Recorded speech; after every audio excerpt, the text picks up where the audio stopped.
J'habite ce coin de France.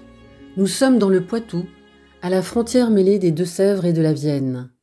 On aborde ce pays quand on vient du Mirebalais en descendant du Peu de Mouron, puis tout en glissade jusqu'à la rivière de la Dive qui serpente et ondule entre des rives fraîches. On la traverse au pont de Marne, puis on remonte en louvoyant, on survole en ligne droite la plaine ouverte jusqu'à la grande côte de Saint-Jouin-de-Marne.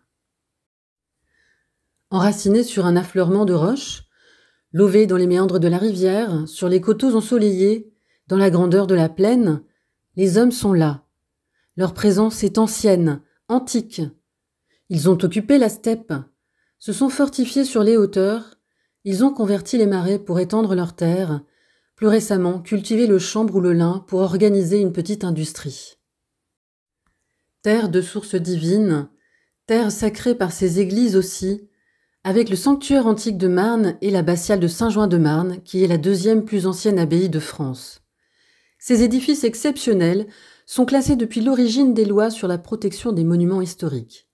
Dans ce petit pays, le Moyen-Âge a laissé de nombreux témoignages, avec notamment le charmant portail de l'église Saint-Pierre à Frontenay-sur-Dive, le fier et précieux donjon de Montcontour qui domine toute la plaine, témoin de terribles batailles lors des guerres de religion, ou encore le délicat manoir de Retournay, tout près du village de Marne.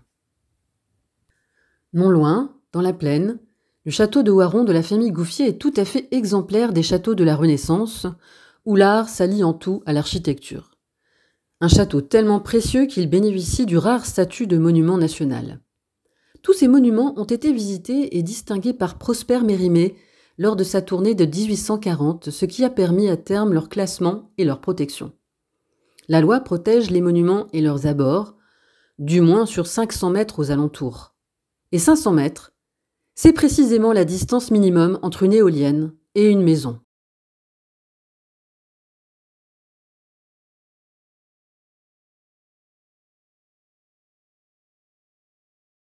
Les monuments sont finalement peu protégés dans leurs alentours en covisibilité, sauf à prendre également en compte la notion de protection des paysages, une notion qui fait actuellement de gros progrès dans la jurisprudence.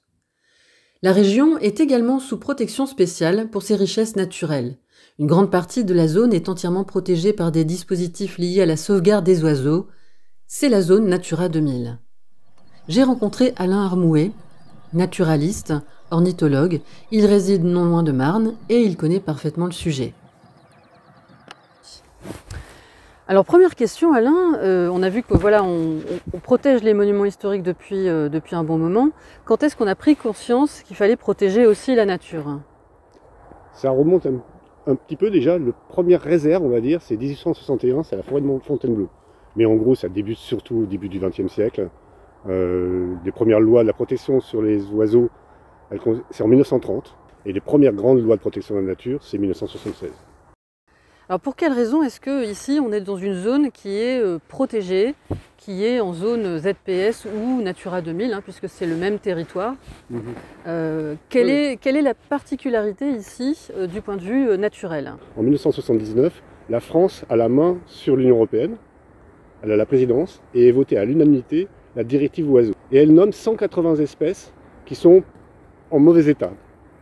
Et donc ici, dans ce coin-là, on trouve plusieurs espèces qui sont dans ce cas-là.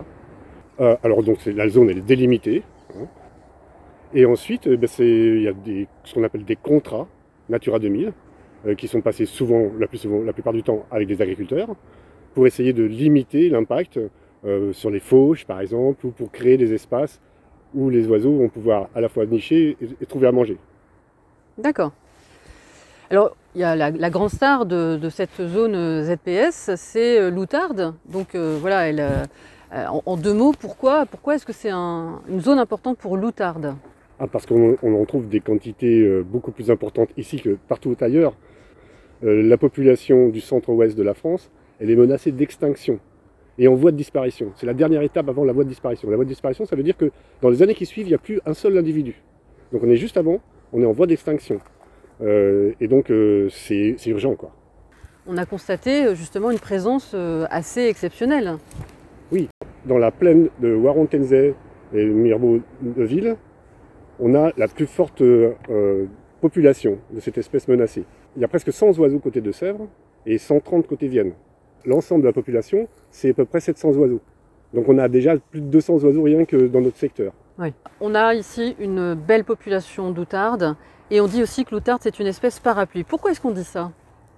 Tout simplement que comme un parapluie nous protège de la pluie, les mesures que l'on prend pour l'outarde protègent les autres espèces qui sont dans le même milieu. Tous les oiseaux ont besoin d'insectes, même les rapaces finalement en profitent, parce que le faucon émerillon qu'on a vu passer tout à l'heure, il va manger des linottes, il va manger des alouettes, mais elle mange des insectes.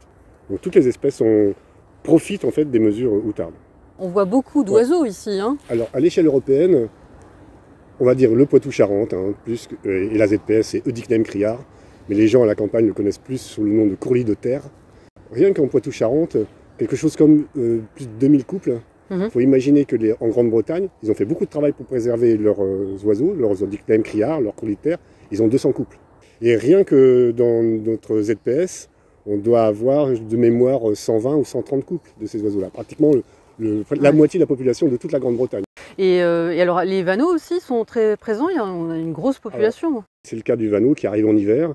Et puis quand on va, certains hivers, entre Borc et Pimarne, on a des regroupements de plusieurs milliers. J'ai des observations de bandes de 10 000, 12 000, 13 000 oiseaux. Alors, la zone Natura 2000, c'est aussi un dispositif très concret avec notamment ceux qui s'occupent de ces territoires, c'est-à-dire les agriculteurs. Comment ça se passe concrètement? Tout le monde peut signer un contrat Natura 2000. Il suffit d'avoir un terrain et puis on peut passer un contrat Natura 2000. Alors c'est d'abord évidemment les agriculteurs. Rien que ici, dans notre ZPS, il y a 4% de l'assolement qui est consacré à la préservation des espèces de plaine. Un contrat, il n'y a pas d'intervention, il n'y a pas de désherbage, il n'y a pas de fauche. Il y a parfois des cultures qui sont mises en place. Il y avait un blé avant, on sème de façon à avoir un herbage dans lequel les oiseaux vont pouvoir nicher et trouver à manger. Donc on indemnise les agriculteurs pour ça. Si on ne fait pas de blé, il faut bien qu'ils gagnent leur vie. Et justement, ces indemnisations, elles sont de quel niveau? Sur l'ensemble de la ZPS, Warentenzey et le Neuville-Mirebalais, c'est un peu plus d'1 million d'euros par an. Ça fait 20 ans qu'il y a à peu près 1 million qui tombe tous les ans dans la zone. Qui sont répartis entre toutes les personnes intervenantes et parties prenantes. Natura 2000, c'est aussi une préservation de la biodiversité. Il n'y a pas que les oiseaux, c'est aussi des espaces naturels. Se superposent des SNIEF, c'est-à-dire des zones d'intérêt floristique et faunistique. Sur quel type de biotope ou d'espèces végétales? Les SNIEF aujourd'hui, elles sont sur les coteaux, les vallées sèches. Et on va retrouver la végétation naturelle de la plaine. C'est-à-dire à l'époque, on retrouve une steppe, à condition qu'il y ait du pâturage.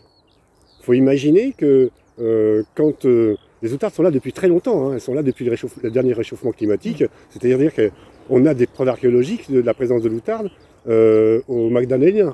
D'accord. C'est énorme. Et les Magdaléniens, ils mangeaient des outardes? Peut-être, ouais. Donc il faut imaginer cet espace où on a des grands herbivores. Le plus gros, c'est le roc. Récemment, j'ai rencontré quelqu'un qui habite à Montcontour et qui a trouvé une corne de roc en train de fossiliser. Il l'a chez lui, quoi. Et la base, elle est comme ça. C'est pas une petite bête, c'est une énorme bête. Alors, c'est pas des grands troupeaux de bisons, c'est un bœuf avec 2 ou 3 vaches et quelques veaux. Et puis, il y en a un troupeau ici, et puis un peu plus loin. Donc, il faut imaginer que ça pâture. Il y a des cerfs. Les cerfs ne sont pas des animaux de forêt, c'est des animaux de plaine, comme nos chevreuils. Donc imaginez ça. Alors il faut rajouter les lièvres, il faut rajouter les sauterelles, parce que les sauterelles mangent beaucoup d'herbe, etc. Donc c'est pâturé. Dès qu'il y a un petit arbuste qui pousse, il y aura une bestiole pour venir le bouffer. Donc voilà, il n'y aura pas l'occasion d'avoir une forêt. Alors ici, on est aussi dans un coin du Poitou où il n'y a pas de lumière la nuit. On est dans un endroit où il n'y a pas de pollution lumineuse. Et ça en fait vraiment un endroit où on a des ciels magnifiques, certes. Alors ça, c'est pour nous le premier agrément. Pour les animaux, pour les oiseaux notamment, ça apporte quoi? Là aussi, c'est très important pour eux. Notamment, je reviens pour la canepetière, il est vraisemblable que la reproduction, le fait de la copulation, se fasse la nuit. Et c'est une des raisons pour lesquelles, certainement, les outardes s'éloignent des maisons. Elles s'éloignent de la lumière. D'ailleurs, les endroits où on trouve le mieux d'outardes, c'est les endroits les plus éloignés, les plus sombres. Mais quand on parle des oiseaux de plaine, L'exemple de l'outarde, revenons sur l'outarde, c'est un oiseau, personne n'a jamais observé dans la nature une copulation. Ça se passe la nuit. On imagine que si on met de la lumière à l'endroit où, au milieu de cette plaine, on abandonne tout le secteur où il y a de la lumière. Dès que tu mets un gros spot, et de temps en temps j'en vois apparaître dans la plaine, moi je sais que là c'est perdu, quoi. Là c'est perdu, ouais, d'accord. Donc il y a un certain nombre d'oiseaux, une liste d'oiseaux qui sont effectivement en danger, plus ou moins en danger, en situation de détresse. Et alors les efforts font qu'aujourd'hui les populations d'oiseaux commencent un petit peu à se régénérer.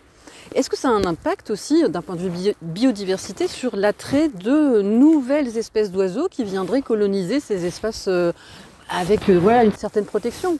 Alors, je ne peux pas être affirmatif. Là où je suis certain, c'est qu'il y a de nouvelles espèces qui sont apparues ces 20 dernières années. On a la bergeronnette printanière qui n'était que migratrice. Elle niche pratiquement partout, elle adore le colza. Le colza, c'est une espèce de chou finalement. Et donc il y a des insectes qui sont spécifiques qu'on retrouve dans des choux sauvages et qui peuvent se développer dans le colza.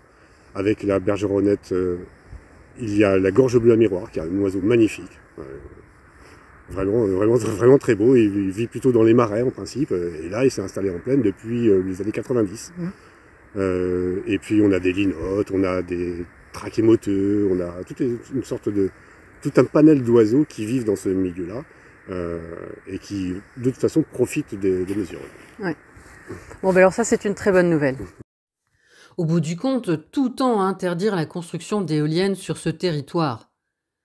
Pays dédié à l'agriculture et au tourisme rural, il est sillonné de chemins ruraux empierrés et de sentiers de randonnée, notamment le long de la Dive.